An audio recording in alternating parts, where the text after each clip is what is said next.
기도하겠습니다.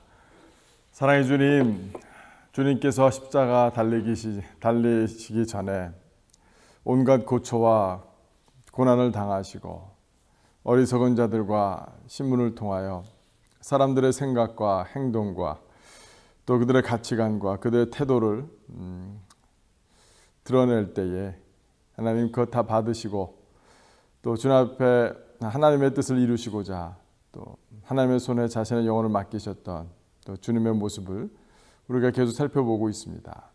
주님이 십자가를 지신 주님의 마음을 저희들이 오늘도 더 갖기 원하고 주님께서 십자가 지신 것처럼 애매히 고난을 당할 때에 또 주님 생각하며 또 참고 이겨내는 저희들 다 될 수 있도록 그 믿음과 또 힘과 용기를 더하여 주시옵소서. 감사드리며 예수 그리스도의 이름으로 기도드렸습니다. 아멘. 오늘 8월 5일 금요일입니다. 저에게 주시는 하나님의 말씀은 요한복음 19장 8절에서 16절까지 말씀입니다. 제가 봉독해 드리도록 하겠습니다. 빌라도가 이 말을 듣고 더욱 두려워하여 다시 관정에 들어가서 예수께 말하되 너는 어디로부터냐 하되 예수께서 대답하여 주지 아니하시는지라. 빌라도가 이르되 내게 말하지 아니하느냐 내가 너를 놓을 권한도 있고 십자가에 못 박을 권한도 있는 줄 알지 못하느냐. 예수께서 대답하시되 위에서 주지 아니하셨더라면 나를 해할 권한이 없었으리니 그러므로 나를 내게 넘겨준 자의 죄는 더 크다 하시니라. 이러함으로 빌라도가 예수를 놓으려고 힘썼으나 유대인들이 소리질러 이르되 이 사람을 놓으면 가이사의 충신이 아니니이다. 무릇 자기를 왕이라 하는 자는 가이사를 반역하는 것이니이다.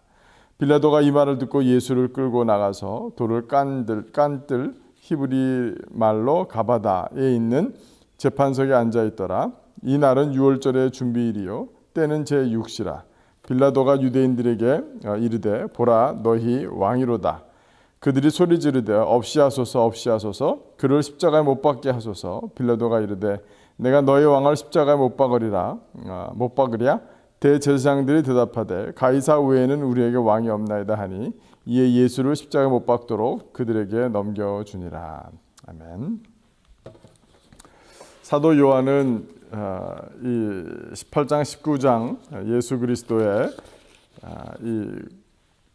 순환을 기록하면서 분명한 메시지를 우리 가운데 전해주고 있는데요. 그것은 뭐냐면 바로 누가 우리의 왕이냐라는 것입니다. 계속해서 이 예수님께서 유대인의 왕이시다, 곧 메시아시다라는 이것을 가지고 예수님과 또 유대인 사이뿐만 아니라 빌라도까지 이 문제를 가지고 계속해서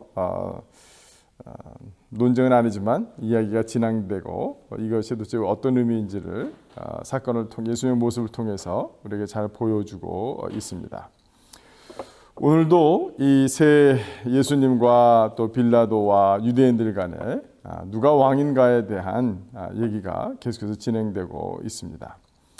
어제 읽었던 본문 가운데 이제 빌라도가 계속해서 예수님을 내어주려고 놔주려고 이렇게 했지만 유대인들이 반대를 하면서 로마 법으로는 예수님을 죽일 수 없다라고 했으나 유대인들의 법에 의하면 하나님의 아들이라 하였기 때문에 그는 죽어 마땅한 사람이다라고 얘기를 합니다. 빌라도가 이 예수님이 하나님의 아들이다, 그전까지는 유대인의 왕이다라고 얘기하다가 하나님의 아들이다라는 이 유대인들의 참소를 듣고서 이 빌라도가 얘기 물어보죠. 오히려 예수님께 그 8절 9절을 보면 도대체 당신이 어디서 왔느냐, 너는 어디로부터냐라고 물어보지만 예수님께서 대답하여 주지 아니하십니다. 그런 가운데 빌라도가 자기 자신이 사람을 살리고 또 죽일 권한이 있다, 곧 로마 황제에게 부여받은 총독으로서의 권한이 사람의 생사를 박탈할 수 있는 그것이 자기한테 있다라고 얘기를 하고 있습니다. 예수님께서 이 세상의 권세에 대해서 그렇게 말씀하시죠. 하나님께서 주지 아니하셨다라면, 위에서 주지 아니하셨다라면 나를 해할 권한이 없었으니 라고 말씀하시면서 너가 어디서부터 왔느냐라는 이 빌라도의 질문에 간접적으로 또한 대답을 해 주셨습니다. 근데 오늘 저희 읽었던 본문 가운데 가장 충격적인 것은 바로 이 유대인들의 태도죠. 12절에 보면은 오히려 당신이 가이사의 충신이냐, 예수를 놓아주면 당신은 충신이 아니다. 가이사를 향하여 반역죄를 지은 사람을 어떻게 놓아주려고 하느냐라고 압박을 한 것은 둘째치고, 오히려 더 충격적인 것은 15절 16절에 보면 그들이 소리 지르되 없이 하소서 그를 십자가에 못 박게 하소서. 빌라도가 이르되 내가 너희 왕을 십자가에 못 박으랴. 대제사장들이 대답하되 그것도 대제사장들이 대답하되 가이사 외에는 우리에게 왕이 없나이다라고 예수를 십자가에 못 박으라고 오히려 자신들의 믿음을 드러내고 있는 안타까운 그런 형편을 우리는 오늘 본문을 통해서 확인할 수 있었습니다. 이것은 예수님이 십자가에 못 박혀 돌아가실 뿐만 아니라 오늘날 우리의 개인의 삶 가운데도 동일하게 일어나는 일임을 우리는 확인할 수 있습니다. 이 세상의 정권이, 또 이 세상의 권세자가, 이 세상에 돈이 있는 사람이 나에게 도움이 되고 도움이 되지 않는 사람, 그것이 어떤 사람인가에 대해서 우리는 계속해서 어떤 그런 권한과 권위와 또 주권을 내어주는 그런 일들이 얼마나 비일비재한지 모릅니다.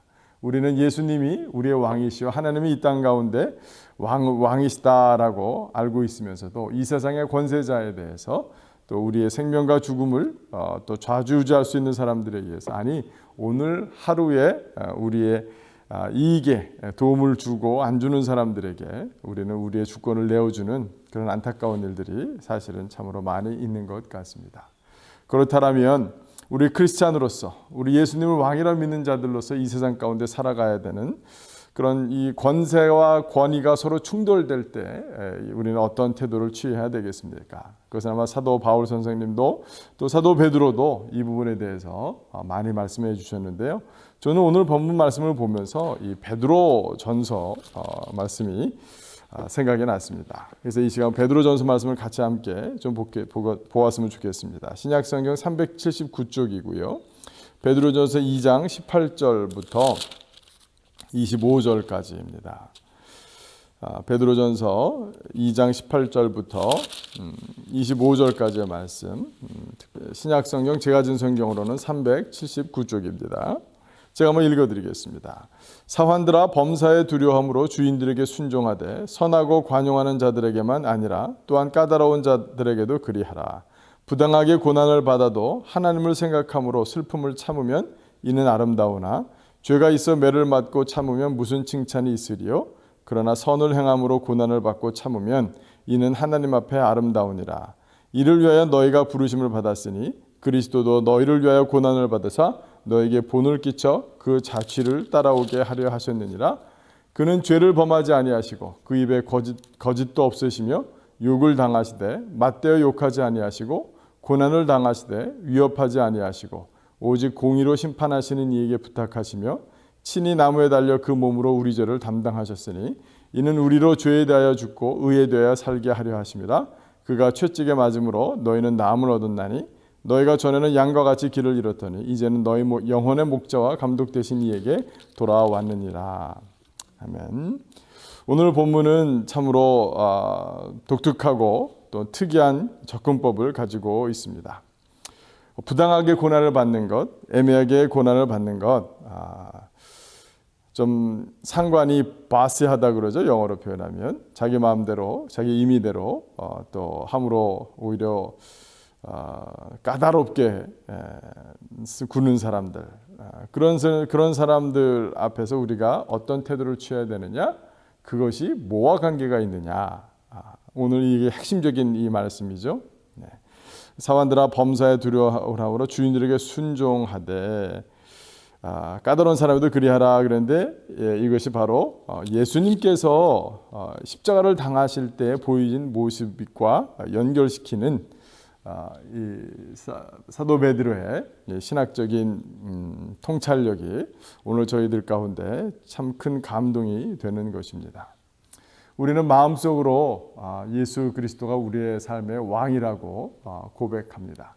그러나 이 세상의 권세와 세상의 권세는 아니더라도 우리가 비즈니스 관계라든가 직장에서의 관계라든가 여러 가지 관계에서 우리에게 까다롭고 힘들게 하고 지치게 만들고 애매히 또 부당하게 당하는 고난들이 있기 마련입니다. 그 가운데서 우리가 그들 가운데 순종하고 섬기고 또 굴복하는 것, 그것은 오히려 비굴한 것이 아니라 오히려 그리스도가 고난을 참으신 바로 그 모습이며 또 그들을 위하여 오히려 기도하고 또 하나님께서 정말 그들을 통해 오히려 하나님의 일이 드러나기를 간절히 바라는 것, 그것이야말로 그리스도 예수의 십자가를, 고난을, 또 그리스도와 왕되심을 또 믿는 그런 사람들의 태도다라고 사도 베드로는 얘기해주고 있습니다. 우리 마음 가운데 전 우주를 만드시고 지구를 만드시고 천지를 창조하신 그 하나님이 나의 왕이다라고 고백하지만 그것 때문에 기쁘고 즐거워하고 또 우리도 하나님의 권세를 함께 누릴 것에 대한 기대가 있으나 이 땅을 살아갈 때 죄로 말미암아 타락한 이 세상 가운데 세상의 주인인 이 사단 마귀와 권세자들 가운데서 우리가 오히려 하나님의 왕되심을 선포하지만 또 그들 앞에서 우리가 당당할 필요도 있겠으나 그래도 불구하고 또 그들을 위하여 기도하고 또 하나님께서 세우신 질서 가운데 또 순종하고 애매히 고난을 당할 때마다 우리 주님의 십자가를 또 기억하시고 그러므로 승리하시는 또 저와 여러분이 되기를 주님의 이름으로 축원합니다. 이 시간 함께 기도하도록 하겠습니다. 함께 기도할 때 오늘 8월 5일 기도 제목을 읽어드리도록 하겠습니다. 박해 지역인 중국을 위해서 또 기도하는데 산채로 매장당한 크리스천이 있다고 합니다. 중국 해난성에서 교회를 철거하던 철거반이 저항하던 기독교인 부부를 산채로 묻어버리는 사건이 일어났습니다. 남편은 목숨을 건졌지만 부인은 결국 사망했습니다. 해당 교회는 땅을 상업적으로 이용하려는 당국의 이해관계자들과 갈등을 겪고 있었습니다. 결국 철거회사 측은 철거를 강행했고 이들은 산채로 매장되어 버렸습니다. 한참 후에 그들을 덮고 있던 흙더미가 치워졌을 때 부인은 이미 질식하여 사망한 상태였습니다. 한편 현장에 있던 한 교인이 전하는 바에 따르면 철거팀을 이끌고 있던 사람이 산채로 묻어버리라 내가 책임진다라고 말하는 소리를 들었다고 합니다. 중국에 박해받고 있는 성도의 안전을 위해 그리고 그곳의 부흥을 위해 기도합시다. 오늘 본문 말씀 설교 내용과도 아주 일치하는 그런 기도 제목인 것 같은데요. 정말 안타까운 일입니다만 순교의 피가 뿌려진 그곳에 또 복음의 역사가 일어나기를 함께 기도해야 될 줄로 믿습니다. 기도하겠습니다. 사랑의 주님, 참으로 어처구니 없는 일이 일어났습니다. 하나님, 교회를 상업지역으로 바꾸려고 하나님 그것을 반대하는 그 두 부부를 산채로 묻어버리는 안타까운 일들이 중국의 해난성에서 일어났다고 합니다. 아버지 하나님, 아직도 그 지역이 그리스도를 핍박하는 하나님 그런 안타까운 일들이 있습니다. 하나님, 사도 바울을 만나 주셨을 때 누구냐고 묻는 사도 바울에게 아버지 하나님, 다메섹 도상에서 너가 핍박하는 예수라 하셨던 것처럼 하나님, 이 핍박받는 지역에서 예수님이 핍박받는 줄 압니다. 주님께서 그곳 가운데 속히 또 복음의 선포와 주에서 자유롭게 하는 그 복음이 또 예수 그리스도가 왕이 되는 역사가 그 땅 가운데 일어날 수 있도록 인도하시고 도와주십시오. 아버지 하나님, 저희들의 일생 가운데 삶 가운데도 애매히 당하는 고난, 부당하게 당하는 고난이 있습니다. 그 가운데서도 우리가 오히려 선을 행하고 오히려 순종하며 오히려 그 영혼들을 위해 기도하는 또 주님께서 왕이 되시기를 기쁨으로 기억하고 또한 하나님께 모든 것을 맡겨내는 그런 삶을 살아가는 저희들 될 수 있도록 도와주십시오.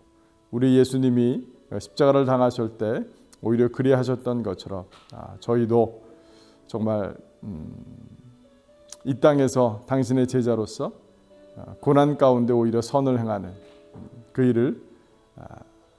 일 가운데 더 앞장서는 저희들 될 수 있도록 우리의 연약함을 도와주시길 간절히 간구하고 원합니다.